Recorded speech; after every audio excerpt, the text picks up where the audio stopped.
Sejam bem-vindos, amados irmãos, a mais um estudo aqui no nosso canal, o Estudo Divino. Hoje falaremos sobre um assunto um pouco polêmico. Em quem podemos confiar mais? Na Bíblia ou na ciência? Agora, meus queridos, iremos acompanhar relatos e fatos que irão fortalecer a sua fé.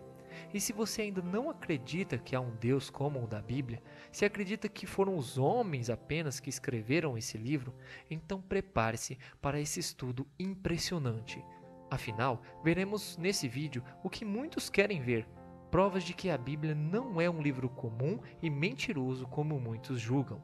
Bem, vamos para a primeira contradição da ciência com relação à Bíblia. A ciência diz que o mundo foi criado através do Big Bang. Em Gênesis 1, verso 2 e 3, porém, diz que a Terra era vazia quando Deus chegou aqui, e sem forma, e o Espírito dele pairava e se movia sobre as faces das águas. E Deus disse: haja luz, e criou o sol, e houve luz. Já a ciência diz que o mundo nasceu de uma grande explosão, e afirmam haver essas explosões a todo momento no universo, sendo que novas galáxias se formam, sendo que o núcleo da explosão se transforma na fonte de calor, no nosso caso, o Sol. Agora pensem, não estou dizendo que não aconteçam explosões no universo e que sejam formadas novas galáxias, mas toda explosão já registrada tende a destruir alguma coisa. Mas, para muitos, a única explosão que ao invés de destruir, constrói alguma coisa, foi o Big Bang. Isso é muito louco. E o pior, construir, mas construir com capacidade de haver desenvolvimento, reprodução, evolução. Não só de um ser vivo, mas de inúmeros seres. Isso nos leva a toda a criação, inclusive a do homem, que, segundo a ciência, veio do Big Bang. E ali surgiram seres bem diferentes do que somos hoje. Esses seres evoluíram de primata para homem. Mas a Bíblia diz em Gênesis 1, no verso 27, que Deus criou o homem à sua imagem e semelhança. E em Jó 33, no verso 6, diz que Deus nos criou através do barro, que viemos do barro, fomos formados do barro. Concluímos que a ciência diz que viemos do macaco. Mas quando nos referimos a esse assunto, muitos estudiosos negam isso, alegando que a ciência nunca fez tal afirmação, dizendo que a ciência diz que evoluímos dos primatas, um ancestral do macaco. Mas nos livros, lembram, da escola mesmo, éramos ensinados da seguinte maneira: se o primeiro personagem não é um macaco, eu não sei mais se eu sou feito de carne e osso. Não sei se vocês repararam, mas agora, nos livros, não é mais permitido colocar essas imagens, e nem na televisão, e nem em panfletos, em lugar nenhum. Sabem por quê? O fato é que há algum tempo atrás, alguns cientistas fizeram descobertas que não foi divulgado como deveria. Foram divulgadas modestamente, para não manchar a confiança que o homem tem na ciência. Em um estudo feito pelo The Chimp Sequencing and Analysis Consortium, que reuniu pesquisadores dos Estados Unidos, Alemanha, Israel, Itália e Japão, publicado pelo jornal científico semanal britânico Nature, os cientistas disseram que decifraram o código genético dos chimpanzés e constataram que o chimpanzé possui cerca de 3 bilhões de pares de genes, sendo que desses 3 bilhões de pares de genes, 35 milhões são diferentes dos encontrados no DNA dos humanos. Os cientistas diziam também que o assim chamado homem de Neandertal era um ser intermediário entre o macaco e o homem. No entanto, cientistas alemães e americanos conseguiram encontrar fragmentos de DNA do tal homem de Neandertal e compararam com o DNA dos seres humanos de várias raças diferentes e verificaram que o DNA do homem de Neandertal é totalmente diferente do ser humano. Sem contar que, se de fato existissem macacos ou primatas, como quiserem, bem semelhantes ao homem, pelo menos deveriam haver ossadas encontradas desses animais quase que humanos. Bem, vamos nos adiantar um pouco então na história, ok? Houve uma época que acreditava-se que a Terra era quadrada ou plana. Temia-se muito chegar a um fim estando dentro do mar e cair num abismo. Essa era uma época chamada da Época das Navegações, por volta de 1500, quando Pedro Álvares Cabral descobriu o Brasil. Bem, nessa época existiam já o Novo e o Velho Testamento, e todo o Evangelho estava ali para quem quisesse ler. Os homens até comprovaram que a Terra de fato é redonda, como sabemos, mas infelizmente eles não viram que há séculos um livro especial dizia no livro de Isaías, exatamente no capítulo 40, no verso 22. E ele é o que está assentado sobre o círculo da terra, cujos moradores são para ele como gafanhotos.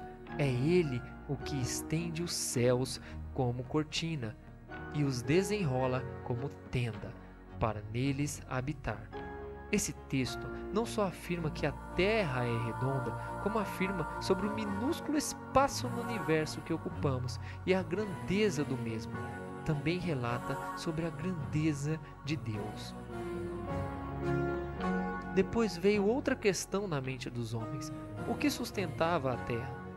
Mais uma vez, não foram procurar na fonte principal de nossas vidas. Em Jó 26, no verso 7, diz: o norte estende-se sobre o vazio e suspende a terra sobre o nada. Com o avanço da tecnologia, o homem se diz ser descobridor dessas coisas, sendo que apenas todas elas foram confirmadas. Ainda vemos evidências mais impressionantes que confirmam que o autor da Bíblia é um ser muito superior a nós. Segundo Gênesis 8, no verso 4, falando sobre a Arca de Noé, diz que ela repousou no 7º mês, no dia 17 do mesmo, sobre os montes de Ararat. Esse local é localizado na Turquia, próximo com a divisa com a Rússia. Ron White, um grande arqueólogo, foi lá e tirou essas belas fotos. Vejam só o formato que foi feito nesse monte, o Monte Ararat. Imagens muito semelhantes a de um grande barco que tivesse repousado ali em cima. Mais imagens da expedição de Ron White nos mostram um tipo de madeira no meio do gelo. Testes de carbono foram feitos nessas madeiras e comprovaram que elas possuem composição orgânica e não são feitas de carbono mineral, comprovando que ali de fato um dia existiu um grande barco feito de madeira. Coincidência ou não, esse local está a milhares de metros de altitude onde a Bíblia relata que repousou a Arca de Noé. Hoje, esse local é um sítio arqueológico aberto aos visitantes, sendo conhecido como o local que abriga a Arca de Noé. Lá em Êxodo 14, a Bíblia relata sobre a travessia de Moisés com os hebreus ao Mar Vermelho. A Bíblia diz que o mar foi aberto por Deus e Moisés e os hebreus passaram a fim de que conseguissem fugir das garras do faraó que escravizava eles. O mesmo arqueólogo, Ron White, pesquisou e encontrou uma praia do lado do Egito chamada Praia de Nuweiba, que supostamente seria o lugar onde Deus teria aberto o Mar Vermelho. Ron decidiu investigar o que havia debaixo daquelas águas e conseguiu fotos de artefatos impressionantes. A Bíblia relata que quando Moisés e os israelitas passavam dentro do mar, o exército do faraó veio atrás deles, perseguindo-os. E então, quando todos os judeus saíram, o mar caiu sobre o exército do faraó, destruindo tanto os homens, quanto as carruagens, quanto os cavalos. E foram encontradas rodas de charretes, ossadas humanas e de cavalos.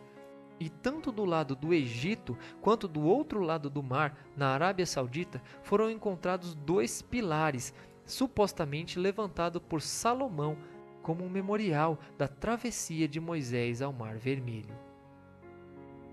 Vemos aqui mais fotos de Ron e sua equipe pousando junto a um dos pilares. O mergulhador procurando mais provas em meio às algas. Do lado da Arábia Saudita foram encontradas escrituras em hebraico, como vemos na imagem no canto inferior esquerdo da tela. e até um par de rochas que, segundo a Bíblia, deu água para os judeus. Em Êxodo 19, a Bíblia nos diz que Deus se manifestou sobre um monte chamado Monte Sinai, e o cume do monte ardia em fogo. White também investigou e contou com a grande ajuda da Bíblia para saber a localização desse monte. Em Gálatas 4, no verso 25 diz: Ora, esta Agar é Sinai, um monte da Arábia. Na Arábia Saudita, Ron encontrou um monte diferente, onde tinha um cume enegrecido, como se tivesse sido carbonizado por fogo. Como de costume, o arqueólogo fez essas imagens, comprovando mais uma vez que as escrituras que estão na Bíblia têm provas de que de fato aconteceram. E não foi só isso. A Bíblia diz que Moisés subiu ao monte e ficou lá um certo tempo, 40 dias, e muitos acreditavam que ele não iria mais voltar, e imaginavam que Deus tinha abandonado os judeus. E Moisés morrido na escalada naquele enorme monte. Então fizeram um bezerro de ouro para assim adorarem. E quando Moisés desceu, ficou muito triste e nervoso também. Foi encontrada essa imagem desenhada aos pés do mesmo monte com o cume enegrecido. Agora me digam, amados, seria tudo isso coincidência? Poderíamos nós prever que a Terra é redonda ou que plana no espaço antes da descoberta pela ciência? Poderíamos encontrar essas provas arqueológicas sem a luz da Bíblia? Ron, dentre essas descobertas, descobriu um sangue seco em uma de suas expedições, numa escavação nas circunvizinhanças de Jerusalém. Estava numa caverna chamada Caverna de Zedequias, e nessa caverna foi encontrado um sangue seco. Ron levou para os laboratórios que transformaram aquele sangue seco em estado líquido novamente e pediu para que houvesse uma contagem de cromossomos. A princípio, não quiseram analisar, afinal, para eles era um sangue morto, mas Ron insistiu e eles o fizeram. Ron White e as pessoas que analisaram esse sangue ficaram pasmadas, sabendo que um sangue daquele jeito não poderia dar contas de cromossomos, mas se pôde contar. E ainda mais, normalmente o ser humano tem 46 cromossomos, 23 do pai, 23 da mãe e um gameta que define o sexo. Esse sangue apresentava 23 cromossomos da parte da mãe e não os 23 do pai, sendo que o gameta definia o sexo masculino. Ron disse ter descoberto o sangue de Jesus. Não apenas isso, e não apenas nessa expedição, mas em todas as outras, Ron comprovou de uma vez por todas que esse livro, que muitos julgam ser apenas mais um livro, tem como autor um ser muito superior. E que esse ser nos criou, quer ser nosso Pai, e que um dia Ele enviou o seu único Filho à Terra para morrer por nós. Em João 3,16 diz: Porque Deus amou o mundo de tal maneira que deu o seu Filho unigênito, para que todo aquele que nele crê não pereça, mas tenha a vida eterna. Em Romanos 4, verso 16 diz: Portanto, é pela fé, para que seja segundo a graça, a fim de que a promessa seja firme a toda a posteridade, não somente a que é da lei, mas também a que é da fé que teve Abraão, o qual é pai de todos nós. Nós somos justificados pela fé. E no verso 17 de Romanos 4 ainda diz que Deus sabe das coisas, muito mais do que imaginamos. Ele vivifica os mortos e chama as coisas que não são como se já fossem. Ou seja, Deus sabe o futuro. Fiquem com Deus.